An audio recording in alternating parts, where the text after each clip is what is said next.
Hello and welcome to another episode of Scavenger Life. This is episode number 317 at scavengerlife.com. So we are about an hour away from our home, right? Yes. And we were like playing executives. Like I had pretending. I had some kind of business to do in this town for the weekend, and we decided just to rent a hotel room and have like a little vacation, like a mini vacation. Well, it was funny. It was like we had a bunch of stuff to do in this area. Like we had to pick up this kitchen sink that we bought for the renovation, and we were like, and then you had something to do on Saturday and something to do on Sunday, and you're like, why am I going to drive? It's actually like over an hour. It's about 70 miles from our house. So we were like, let's just get a hotel. But obviously we shopped for a deal for a hotel. It's kind of fun. We don't do this very often, but we treated ourselves, staying in a nice hotel room, staying in a nice big king-size bed. Yes. And, like going out to eat. We went out to eat last night. And it was so funny. I was like, I want to go out to eat more often because we never do. I mean, right now... No. You can't go out to eat. Right now, obviously, we're being super frugal. And like today, I was doing my kind of business, and... you got to go drive around and go shopping, go to different stores in a bigger city that we don't get to do. Right, like I was like, oh, I have a list of like places I'm going, like Target, That's right. I mean, there are Targets, not that far from us. People are like, Target, that's like it's where like we always whatever, go. it's normal, but we don't have a Target in our town, and I'm like, there's this special stuff that's only at Target that I'm gonna get. So that's actually like fun for a scavenger, and it was on sale. And and that's, I guess, what I wanted to kind of briefly talk about was, so this week we had beautiful weather where we live. It's the summertime and we're in the south, so normally it's like really hot and muggy and humid. But this week it's been really beautiful. Like it's felt like California. Yeah. Where it's been in the 70s with no humidity. It's like dry. And like I was driving around all week basically working on this house. Yeah. Getting supplies and going back and forth between houses and meeting its renters. Just kind of doing... it's my part of the job, right? And it's very helpful. I really appreciated the fact that I was working and we're making its money, but I'm able to work at my own pace, and that's what I really love about our life. Yeah, I mean, and kind of like this, a weekend here, we can kind of have we can choose to, like on Friday, we're like, let's just go stay in a hotel, and we're here now, and we have that ability, right, that freedom to kind of work at our own pace, and then take off when we want to take off, right?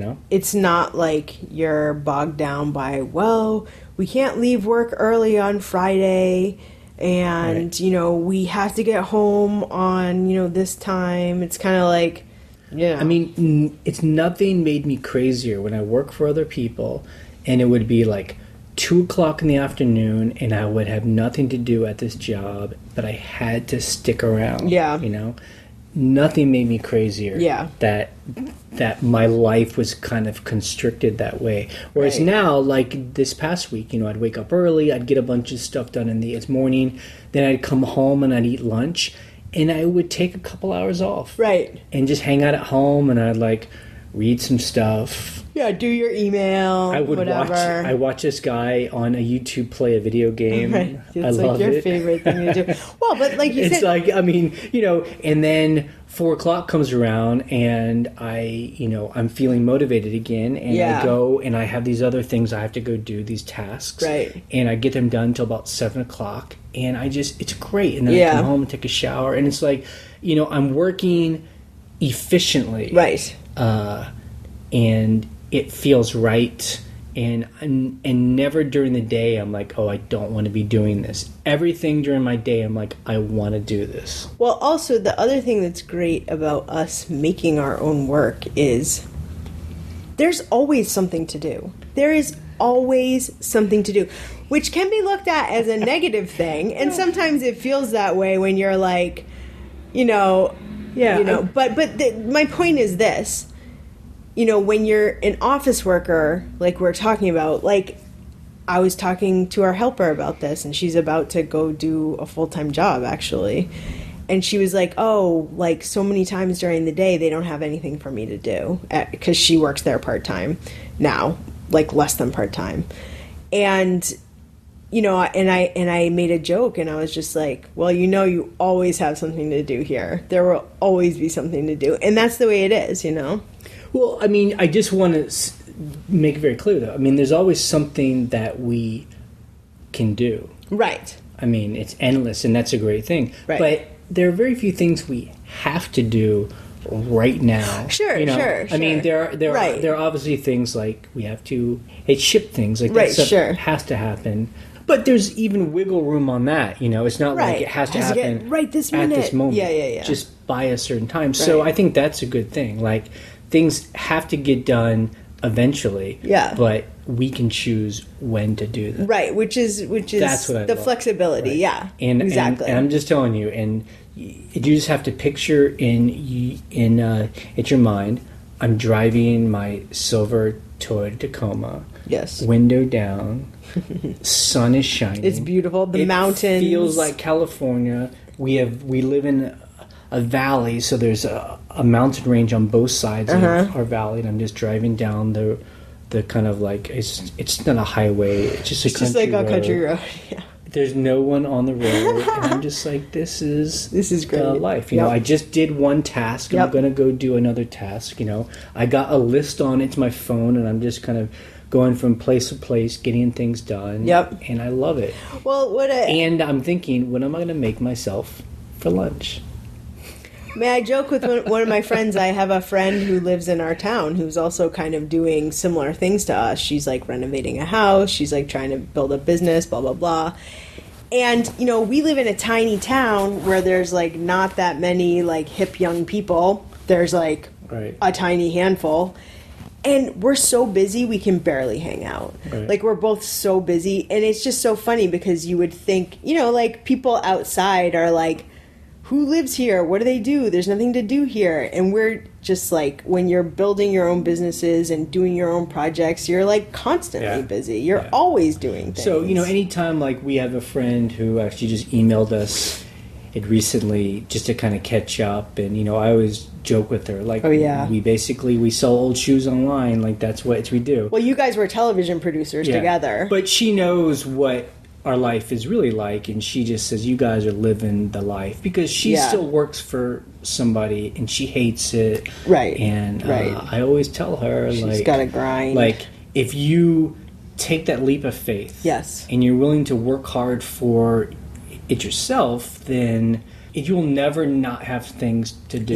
You know, like, you'll always be busy, because I think that's what I'm trying to think back when I was working for somebody before we got together. I just think that the fear was that I would quit the job and then I wouldn't have anything to do. You know. Well, it's not even that. I mean, it's more basic than that. It's not even not having anything to do. It's not making money. That's the fear, is that you'll be broke. Right. I mean, like, who's going to tell me what to do? Because that's how I've always earned an income, is like, I go somewhere, I ask them for a job, and then they tell me what to do, and then they pay me, you know, and I'd never... That's the expectation. I'd never experienced a life where I could somehow figure out how to make my own money, you know? Like, you know what really helps jumping off that cliff? I will tell you what helped us that I don't think we take into account. We had savings. True.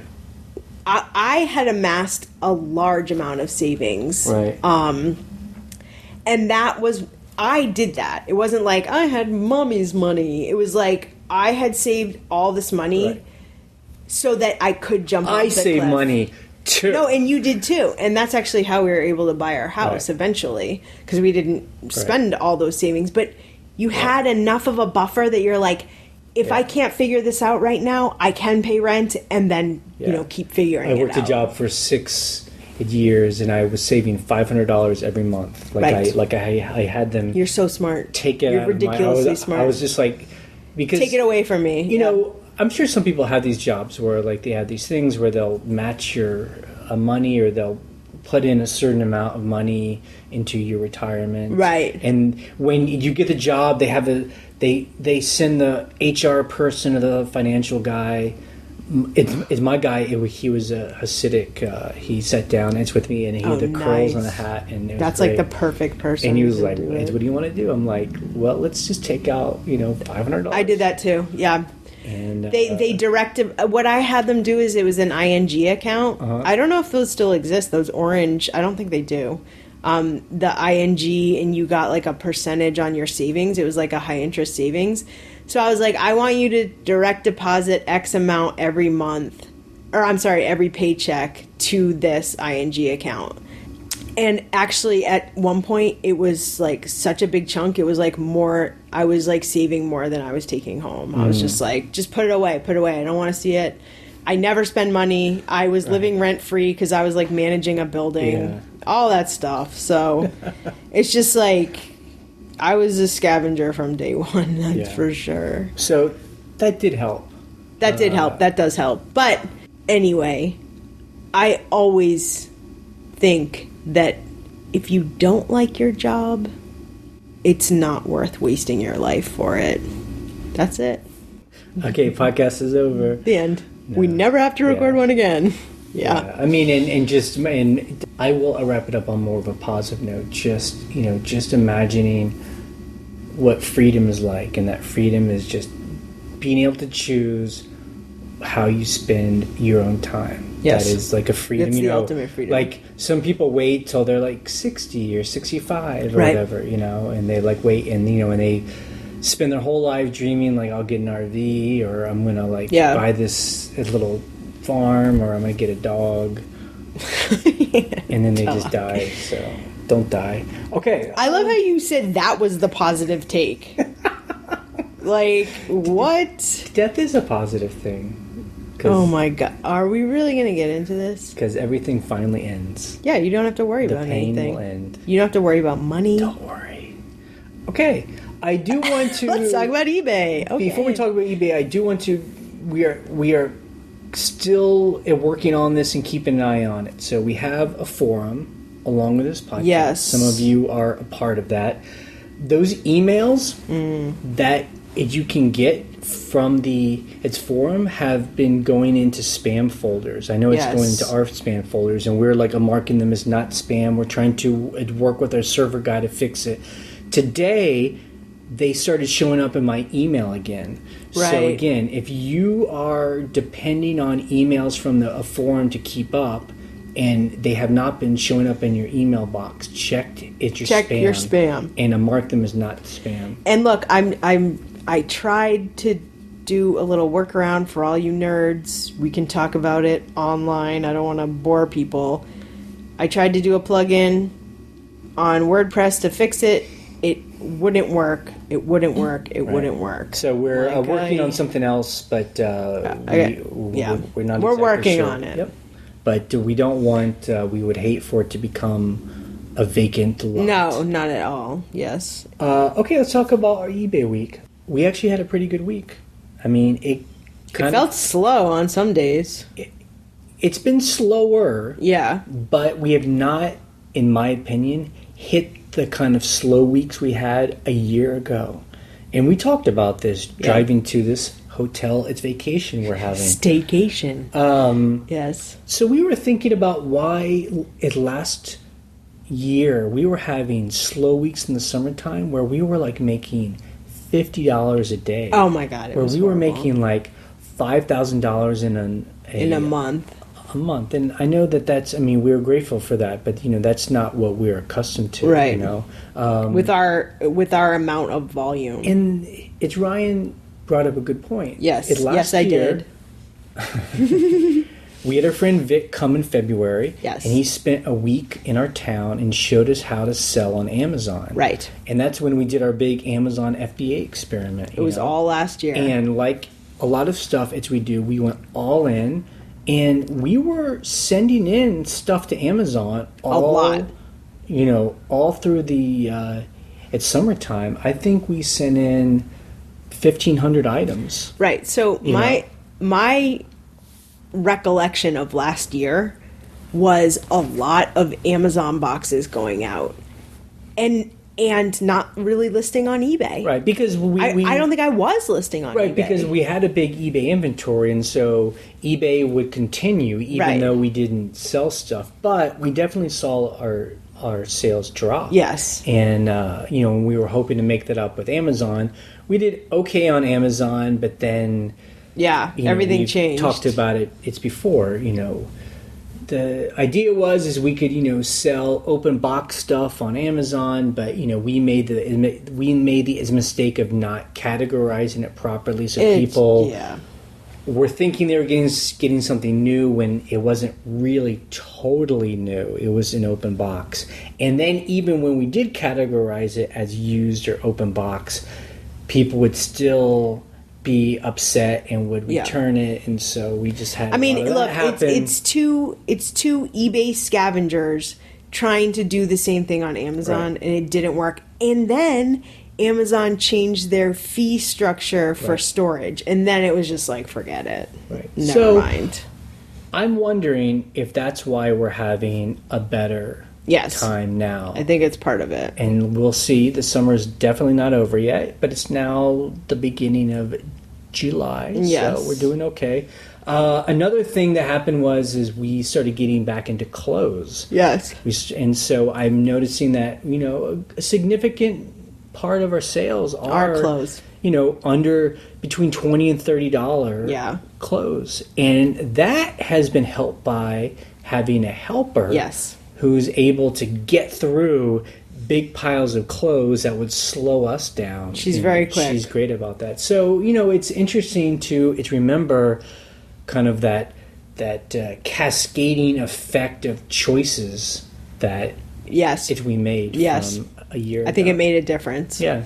I think it's made a difference. But again, our helper is about to take a full-time job, and we've talked to her about, still doing a few hours here and there, on the week. It's 4 hours a week is what we're asking to do. So we'll just see if she can do it, because that would still help us. Really, I think even if she was willing to work 4 hours a week, I think we could get enough done to kind of keep the pipeline. I think it would help. It would help because, a lot. As I said, I think the difference now of having a helper is just being able to get through the unfun stuff. Right. But that stuff sells. Clothes. She's doing the stuff that isn't fun to us, but she's fine with it. It's still new to her, and Right. Whereas it's for us, it's like, Jesus, we've been doing this for since 2008. Geez, here's another pile of shirts I got to take pictures of.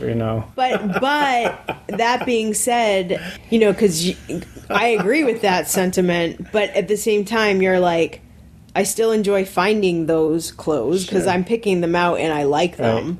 Right. I enjoy selling them. Yeah, and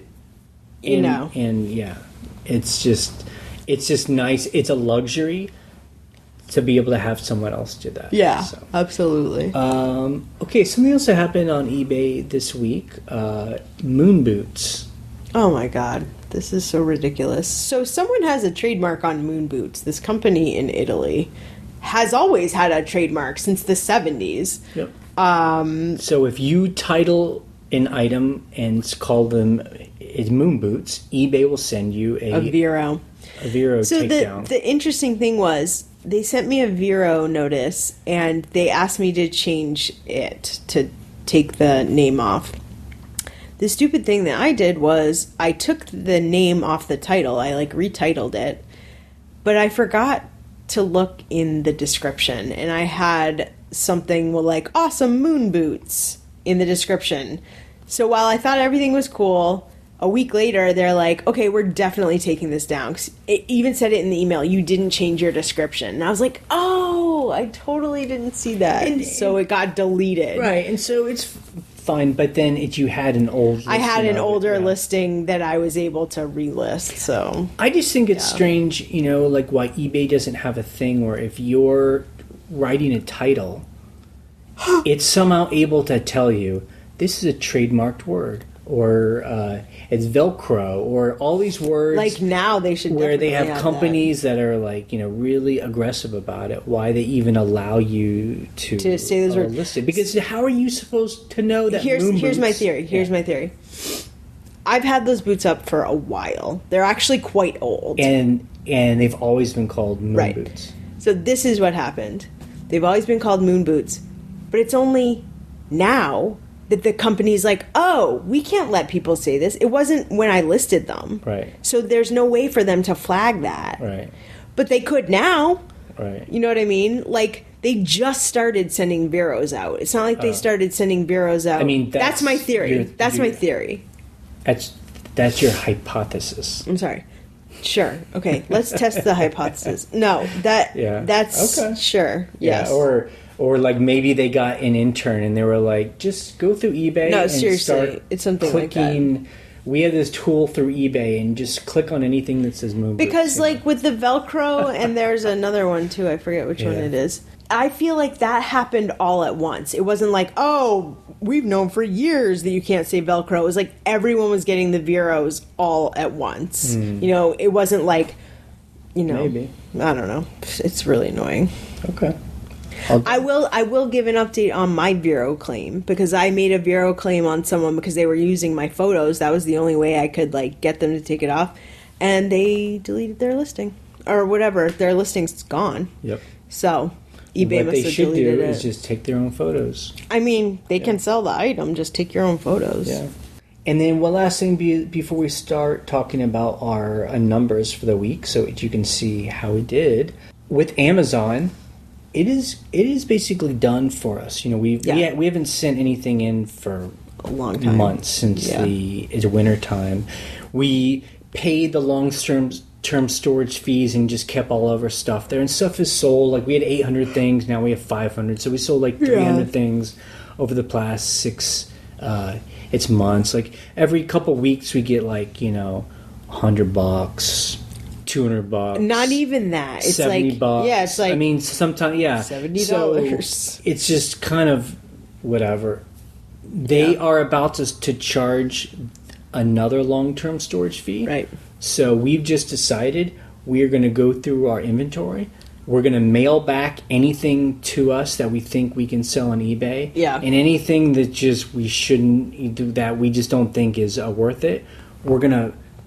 And I think I'm understanding correctly. We can tell them, sell all of this in an auction. You liquidate it, right? A liquidate. Yeah, you liquidate so it. instead of destroying it where they charge you, you can say a liquidate. And I think they put it all in a pallet and send it to some auction, and then they say you'll get like 10 to 20% of oh my god, that is liquidation. Value. But that's better than having to pay for every item to get you know, and then we'll be done. We'll keep our account just in case we ever decide to do eBay. I mean, if there's any item that seems like it's do okay on Amazon, but for the most part, our Amazon experiment will officially be done.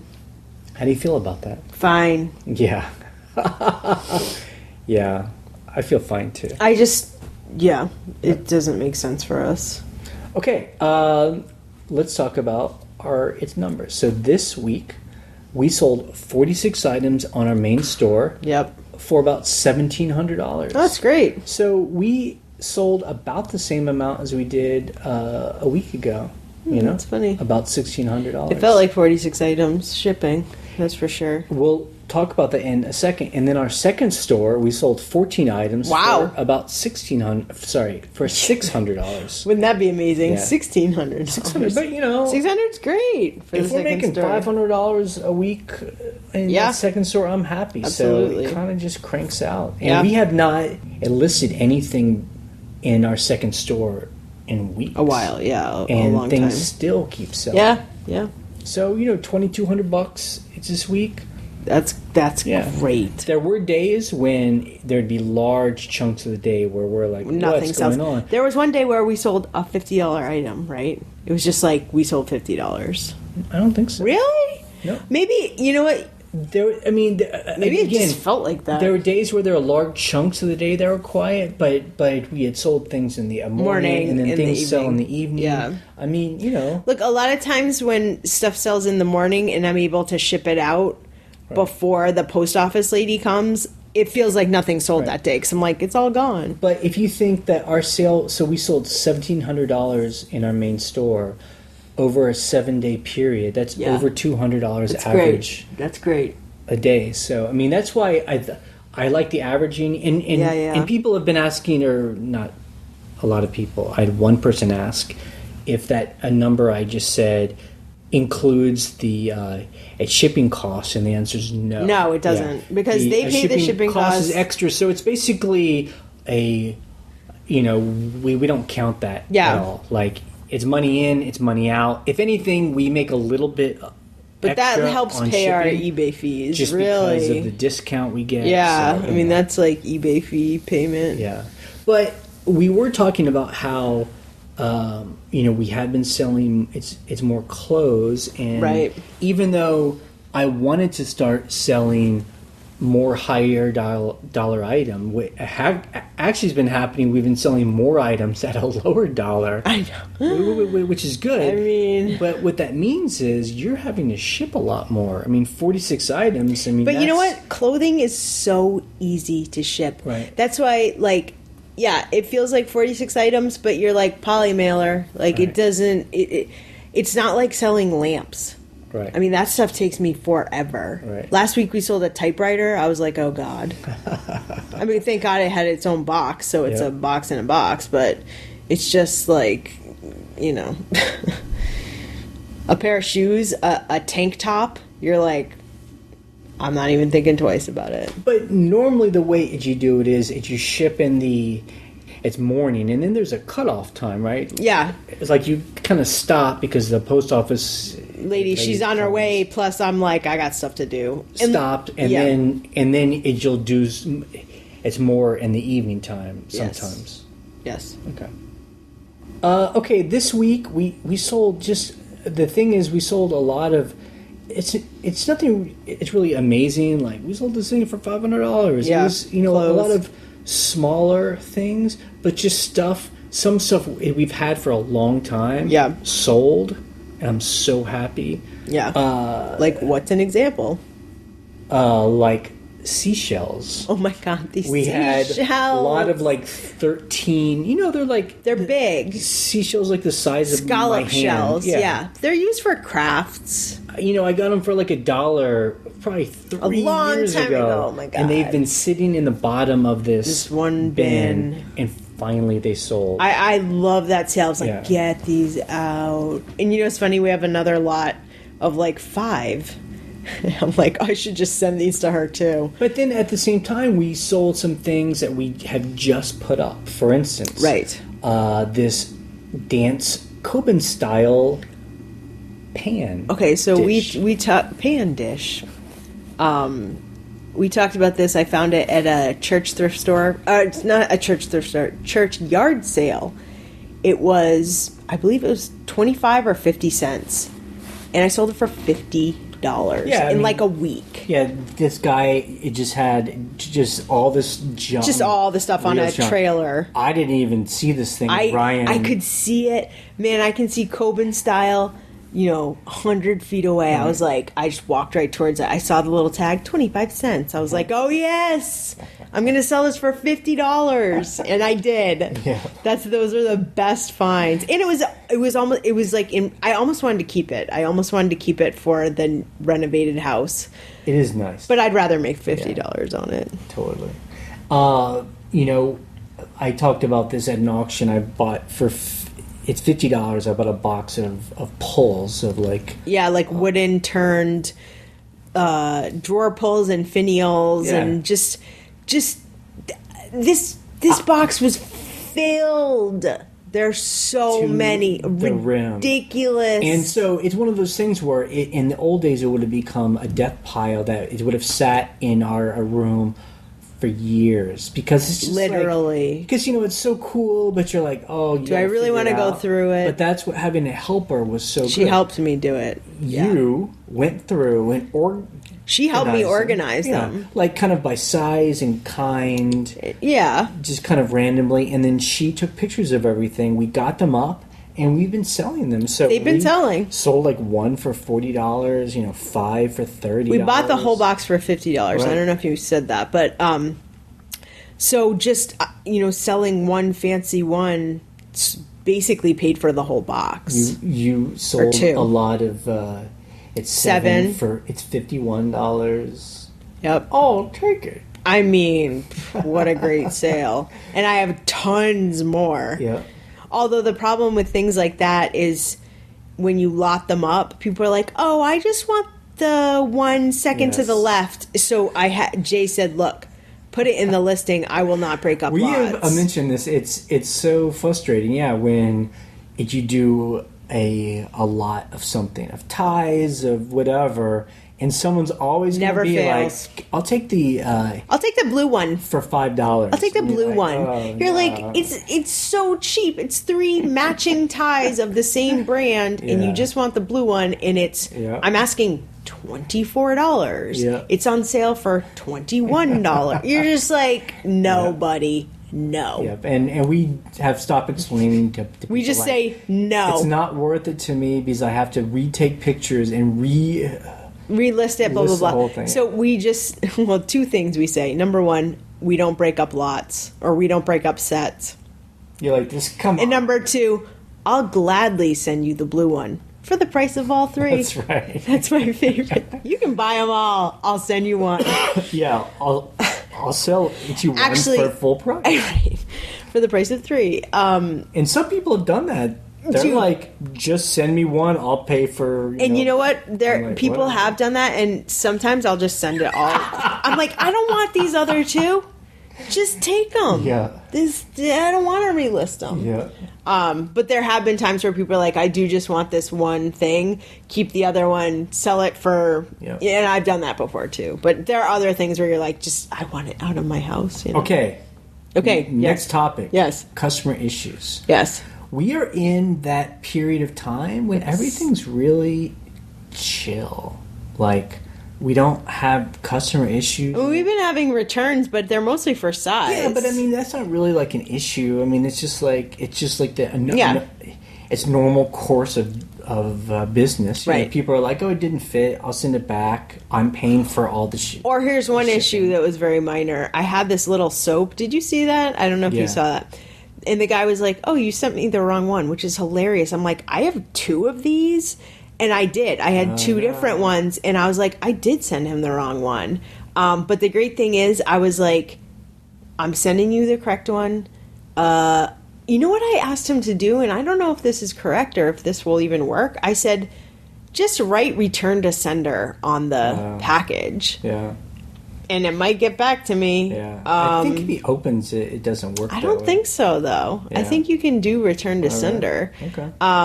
So I sent him the correct one, but it was kind of unfortunate. But he was cool. Nice he was like, it. "Great, thanks." He was like, he's like, "I'm pretty sure." Just overlooked it. Yeah. And so I only bring this up before I was rudely interrupted.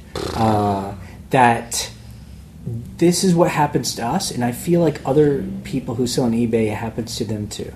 Where you go through periods where it's just cool and chill, and like I'm not worried about anything, and my customers are fine and happy, and then we're gonna hit a patch where it's just like customer after customer after customer are grumpy. They're giving us its negatives and neutrals, and they're like demanding things, and they're upset, and they think we're cheating them, and it's just I don't know why that happens. It just is, I'm not reading anything into it. It just seems like that's how it works. Yep, it comes in waves. It definitely does. So when it is nice and chill, as it is now, I always try and be aware of it so we can just enjoy it, Yeah. Like, everything's okay. Everything's good right now. Yep. Everyone's happy. Okay, our coming week. I'm continuing to work on that house. You're going to be helping me. We are now. I am going to be helping. Actually, finishing this house, which is great. Yay! And we will make another podcast about that updated thing. It looks great. Oh my Photos God, the on it. floors got sanded. I haven't like even these seen the beautiful upstairs wood yet. Floors. I mean, I haven't even seen it yet. This is us taking an old, junky house. It was junky. Gutting it, totally redoing it. It's going to look like a magazine. We're going to be bringing in furniture soon. It's going to be rented soon. We're going to make money soon. Yeah, keep telling yourself. Yeah. Those are the motivators. Yeah, no, it's true. No, because when you're doing a renovation, I mean, a lot of times you lose sight of what you're doing it for. And then when you get towards the end, you're like, oh my God, this is actually happening, you know? And, every dime of our eBay profits have been going into this place. Every penny, every half penny. Like, on the way home, we'll stop by at a hardware store at Lowe's, which we like, and we'll be buying baseboards. And it's going to cost us like $500. And that's not even like the super fancy baseboards. I'm like, yo. That's the MDF stuff. Yeah, it's not even wood. I'm like, and actually I was thinking about that today. I was like, are we really going to put not wood baseboards? But no one can tell. It's just a matter of where. Like, can you patch that stuff up when paint it? Well, you paint it and you patch it up. I think it'll be fine. Yeah. But it's one of those last details that you're like, it has to get done. But that $500 is coming from, eBay, all this stuff this week. That Coben style pan is going to help pay for a couple baseboards. Yep. Oh my God. Yep. But I guess that's the interesting thing. Soon-ish the house will be done.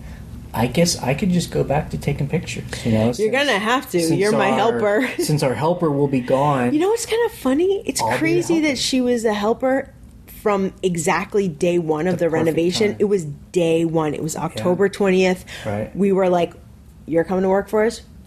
Basically, we were like, we need you to because Jay's off on this renovation. And it's almost like to the day that she's starting her job that we're going to be done, almost to the day. It's so weird. What does it mean? It's perfect timing. Pyramids! Aliens! Let's answer questions that people have sent to us. Hey guys, I'm the girl that got cut off last week, I guess, on my second phone call. My name is Desiree, and my eBay store is Ohio's Closet. I don't remember exactly what I said in my second message. And also, I knew that you guys would say something about my low inventory. And I totally get it. I need to do more. And I'm happy to say that I've sold I think 5 items since I last talked to you, which is a plus, especially for having low inventory. And I listed more, so I'm over 50. I know it's still low, but it takes a lot of time. And there's just not enough time in a day. But I think my second question had something to do with, it was that I find myself when I'm going to Goodwill, I mostly do Goodwill. I went to actually an estate sale this past weekend, but I don't know if it just comes with time.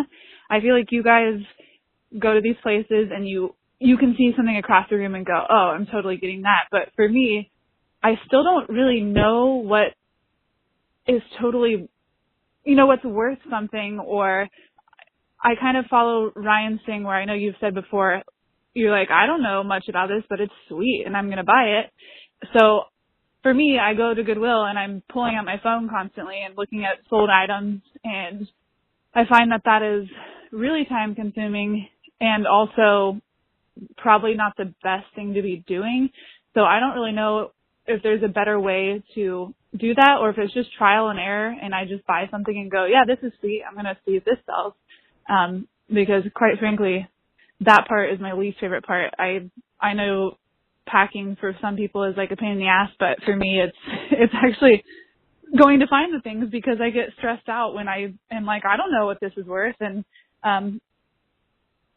so I just anymore find things that I enjoy selling and find things around the house. And I think that's the most stressful part. So I'm just trying to figure out a way to balance that and, make that easier. So just curious what you guys have done in the past and if it's just been years of doing it and trial and error. So hopefully this one didn't cut off. I'm sure I'll see you next week.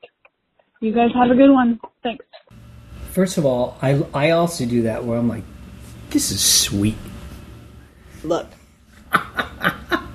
I wouldn't use that term though. I would say this is cool. No, look, I think that's why having a partner definitely exponentially helps its process. Because we will be in a thrift store. Yes. And we will often be like, is this cool? You know, because I'm like, I don't really know. What do you think? And Ryan's like, that's awesome. Or, yes, it helps to have a second opinion. Right. Sometimes you veto that opinion anyway. You're like, well, I don't care. I'm getting it anyway. Yep. But there are many, many times where you're like, because that's the funny thing about, well, for us, vintage or kitschy or collectible or whatever. You're like, is this the ugliest thing in the world, or is it so awesome? Right. Like, I find myself asking that all the time. But also, having experience definitely helps as well. I mean, I can go to a flea market, and it's so much different from the early days. You know, I've talked about this where I'd go to the flea market when we were first starting, and I'd be like, there's no shoes here. There isn't anything here. There's nothing here. Yeah. There were tables of stuff. Treasure. I just didn't know what to look for. Now I go, and it's almost like someone says, it's like the Terminator. You kind of can scan the tables, and I can just spot things. I'm like, that thing. Because we've just sold so many different kinds of stuff. It does take time. Also, our gut has gotten better in the sense of I can look at stuff. I've never seen it. I've never sold it. But I'm just like, it looks so cool. I'm getting it. I mean, look, it reminds me of that, which I have not listed yet, but I did clean it, that Gucci pipe stand. Right. I didn't see the Gucci name. I didn't see anything. I saw one piece of super heavy chrome that was attached to it, or it was supposed to be attached, and I could see the next piece was made of like teak and metal and whatever and leather, and I knew they went together, and I was like, I don't know what this is, I don't know who made it, but it's quality, and I'm getting it. Right. I don't even know what it is. And you know, and it's for us, like, that's exciting, and that's part of the fun of the. You know, we have to research it, and we take a chance on it, and then it sells, and it's exciting. Right. I mean, there are guys who are just like, I just sell golf shirts. That's all I sell. That's all I care about. I go into every Goodwill, and they know every brand, and they know it. I just look at golf shirts, and I'm blind to everything else, and that makes their world easier. To me, that's super boring, but for them, that solves a problem. So it's really sure. It just depends. You got to choose the way of scavenging that will keep you from burning out, because that's the thing. Right. It doesn't matter how you sell on eBay as long as you keep doing it. I think there are some people who get the analysis paralysis, especially when you're new, right? Because you're like, is this cool to someone? I don't know. Right. Like when you're starting out, you have to buy stuff that's cool to you. Or that's the only way to do it. Yeah. Because you don't know anything else. And then the other thing is, I get it. It's 50 items. It's a lot of work to put up. It's 50 items, so I'm not poo-pooing that at all. I'm just saying, you know, we always tell people, if you really want to start to make some cash, like 500 items, it's make enough where bills are getting paid, like, you know, if you're paying a mortgage and a house, you know, and a car bill. It's like 500 items, and so that's a lot of work. But that's why, as we say, you know, you got to put your head down and like for 90 days, do like 5 things a day. You know, like you're cranking it. So. If that's, I mean, you have a full-time job, so maybe this is your side business, but I mean, I guess I just like to throw that number out there as like a goal. Yeah, it's a good goal. And that, you know, I think if you're only going to ever have 50 items on eBay, it's always just going to be like, you know, a nice stream of income. But it's like coffee money. Yeah. You know? Yeah, it's some nice coffee, though. It's some good coffee, but, you know, coffee money. Hey, it's Kenny, the guy down here in Baltimore that picks. My newest thing is you go around and you get foreign change. And you go through the foreign change, so much of it is sterling silver, it ain't funny. And I wanted to make you laugh. I was at a sale the other day, a yard sale, and I usually make a pile of my stuff. And I made a pile, and I had some jewelry on a pile. and this old lady came over and stole a piece of gold out of my pile. So I thought that was pretty funny. And the other day, my friend got me $25 worth of jewelry off of Craigslist, and I went through it. I got 19 grams of 14-karat gold, $440. So that ain't bad. Yeah, I really wanted to say I really enjoy watching Scavenger Life. It makes me laugh, and it reminds me of me. And I'm a crazy Gemini, so, and I got a friend that's a Gemini also. He loves picking also, and he's a stereo buff. He's always buying speakers and taking them apart and selling the parts. Like I said, I really enjoy your show, and thanks a lot. Yeah, Geminis. Crazy Geminis. That's We're both us. crazy Geminis. Yep. 4 personalities here. I also love that you're from Baltimore, and I hear it in your accent. That sounds like my grandma. I had to bleep out something because you swore on here, so I got to cut that out. Yeah, we're a family-friendly show, but it is interesting. That is one thing we've never been good at getting into, and that is like finding gold and silver and coins. Like, I feel like there are some scavengers, it's like this guy here, who they're really good at that. They're so good at it. Like we were just saying, they're like laser focused, and they're able to like just find that stuff and go through it. I see those gold hounds, they're at the flea markets, and they got the loop magnifying glass, yep. and they're going through and they're looking at all the silverware, and they know their stuff. I mean, because to me, I'm like, why would someone be selling, whatever 18-karat gold rings? They don't know. I know, but they don't know that it's gold. But I'm like, is it marked? Like, how do people know? Or do these guys, it's not marked, but they're like, they know the judging weight, it, and they're like taking a chance, and then they test it when they get home. I'm like, because or a lot of people just think things are gold plated or silver plated when oftentimes they're solid. There's a guy on our forum. His name is Ninja Bob.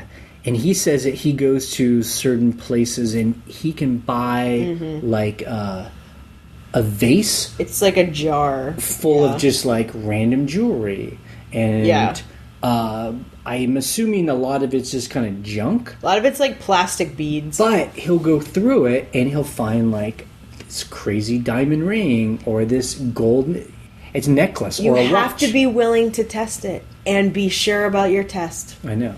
But that's the thing that I'm so lazy about.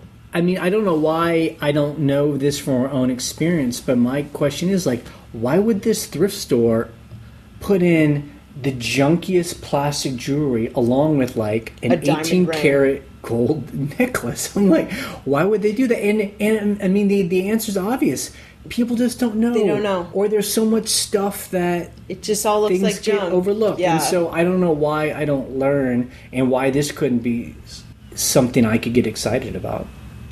Are you saying you want to get excited about it? I'm excited about like $400. Yeah, like, so go do it. This guy's like that you gotta be willing to do it, and that's it. Yeah, you gotta go learn how to test. I guess what I went to is like our friend in Baltimore here, like how much gold he actually finds. Is it like every 6 months I find something that's gold I sell for $400, or is it like every week I'm making $1,200 finding gold teeth like or something? Yes. Yeah. As long as there's not some lady sneaking up on your pile and stealing it, apparently. That would not be funny to me. Oh, Jay would not be having that. I would not want to see Jay in that situation. Yeah, hi guys. Part-time eBay seller here with a very modest job, who would like to do something like you guys where I'm in control and I call the shots and is maybe a little less stressful. So my question becomes, although you guys have a much different business model because you guys are long tail with a significant amount of storage space, I'm kind of breaking things down, kind of like any business. For example, a sandwich shop would at the end of the year determine that they need to make so much on soups, soft drinks, sandwiches, and salads, and off a supply store, fixing computers, school supplies, paper, etc. I've pretty much broken down that I would need to sustain myself, bring in $750 net after fees, boxes, expenses, and what I paid for the items. And that would go to, let's say, these are just examples, $400 in bills for the week, auto, gas, $150 to save for income taxes at the end of the year, although those would be heavily written off by the cost of expenses, high-speed internet, mileage, etc. $100 for savings, basically for retirement, etc., and maybe $100, $150 or whatever for new inventory every week, and keep that rolling until it got large. So my breakdown, as far as I can tell, and again, this is just an example, like the businesses I mentioned, might be, let's say, $100 in net profit after all expenses from tag sales, $100 in net profit for everything that I list on Amazon, $100 for net profit for sealed items that I buy on Craigslist, $200 in net profit for the stuff that I find at thrift stores driving around or flea markets, $150 in net profit for stuff I find at auctions, because that stuff tends to be pretty good, and maybe $100 in net profit for stuff that I find at estate sales. So my question here becomes, is it useful to break the goals down like this for someone with a limited amount of space? I have a pretty good eye on what to buy and sell, but quitting a job and going full-time, doesn't someone need parameters and goals like this instead of just shooting from the hip and be like, oh, maybe I'll find stuff at estate sales and tag sales? Anxiously awaiting your answer. Thanks, guys. You sound like Jay's kind of numbers guy. Yeah, no, I mean, I love it. That's what we always say. First figure out, like, if you want to quit your job and do this full time, number one, figure out how much do you need to make every month. Right. What is the absolute, it's minimum. Right. It's for us, it was $2,000. Right. We needed, $2,000 it would pay all of our bills. And then we work back from there. Right. And then we're like, okay, how much do we need to put up on eBay to make that kind of cash? Every month, yeah. Now, I don't know about the whole, $100 from thrift stores and $100 from estate sales. I mean, if that's helpful for you, totally cool. And and it's like you said, we have a certain kind of model for our store. We're kind of like the shotgun approach, because I don't know what people are going to buy. Right. I don't know if they're going to buy a tie today or a set of goblets, So both of those sold, yes. So we just say, well, let's just put it all up and then we'll just see what happens. There are other people who are very targeted, where they don't have a lot of inventory. Like if you listen to an interview we did with it's Mr. Customer Service. He is totally the opposite of us. Right. He's not long tail at all. Auctions, he stores everything on one bookshelf. At the end of every week, everything's gone. Yeah. So his thing is much different from us. He's very good at finding things, knives and just stuff. He goes to a flea market and he does really well. Yep. I mean, he probably makes, sometimes as much as we make in a week, we make. So it's just, but he also has a lot more, there's more stress, I think, and pressure, but he seems to enjoy it. So again, it really depends on how much you need to make and then what your kind of boundaries are of how things need to work out. Like, if you can't store a lot of stuff, and you don't have a lot of time to do this, then just figure it out. Okay, we're going to try and wrap this up from just its memory, because normally we kind of read it out. Thanks for being here. You can carry on the conversation here on our forum at scavengerlife.com. You can leave a question or a comment on our forum at scavengerlife.com. It just came to me. You can call us. You can call us and leave a voicemail. What's that number? It's 540-407-8486. There you go. And you have 3 minutes to leave a message. You can subscribe to us on iTunes or YouTube, so you always get the latest episode. However you want it. On Wednesdays, we post a What Sold video, currently brought to you by Steven Schultz, and last week he put a little video of a puppy He has a new dog? No, he does not have a new dog. He tricked us all by putting a picture of his puppy from a few years ago, who's now a grown dog. Yeah. But it was super cute, and I think everybody was like, "You got another dog!" It was like the biggest deal. It was really funny. Okay, we're ending this podcast in 3, 2, 1. From our hotel. Fancy hotel.